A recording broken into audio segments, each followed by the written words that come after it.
Күлкі жан азығы дейді атам қазақ. Орынды әзіл, жаныңды жадыратып көтеріңкі көңіл күй сыйлар. Олай болса балалар, әзіл ертегісін тамашалаңыздар. Қағанақбас қыл кеңірдек ши борбай деп аталады. Баяғы өткен заманда Қағанақбас қыл кеңірдек ши борбай үшеуі жолдас екен. Bir күні бұлар бір тоқты ұрлап, айдалаға апарып сойыпты. Тоқтыны бұтарлап, етін қазанға салайын деп жатып, Қағанақбасқа жынын төгіп кел деп қарынды беріпті. Қағанақбас қарынды далаға алып шыққанда, қара шыбын қарынға да, Қағанақбастың басына да қаптай үймелепті. Басындағы шыбынды қағам дегенде, Қағанақбас өздің басын ұрып алыпты. Пияладай жұқа төбесі ойылып, жұмыртқадай жұқа басы жарылып, жан тапсырыпты. Қағанақбас қалайша кешікті деп, ши борбай далаға шығыпты.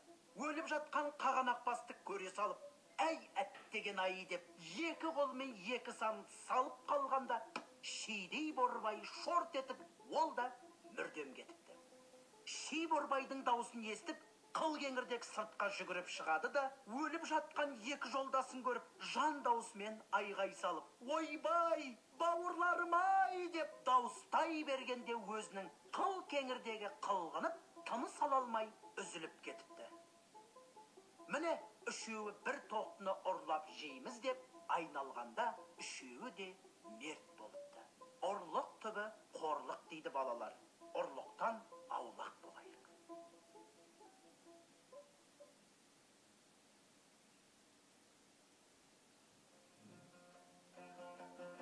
Келесі тыңдайтын ертегілеріңіз үш қу деп аталады. Бұрын бір таз, біреуі жалақ, бірінің көзі ауру, үш адам жолдас болған екен. Таздың басы қышып, көз аурудың көзі қышып, жалақтың ерініп тыртысып, әрқайсысы өз кеселмен әлек болып келеді. Сонда бұлар ақылдасып, басты қасымасқа, көзді сипамасқа, ерінді жаламасқа бәстеседі. Қайсы уәде бұзса, соның ат-тоны олжа болсын дейді. Мақұл десіп жүріп келе жатады. Бір жерге келгенде көзі ауру адам шыдамайды да бір қулық ойлап табады. Жолдастарына, мен жасымнан мерген едім. Он жағымнан келсе де, сол жағымнан келсе де, атып сүрушем деп, бір қолын кезеп, бір қолымен көзін сипап-сипап алыпты. Мұны көріп таз айтады. Мен де жас шағымда әбден мырза едім. Ауылдың мына жағынан келсем бөркімді бұлай киюшем.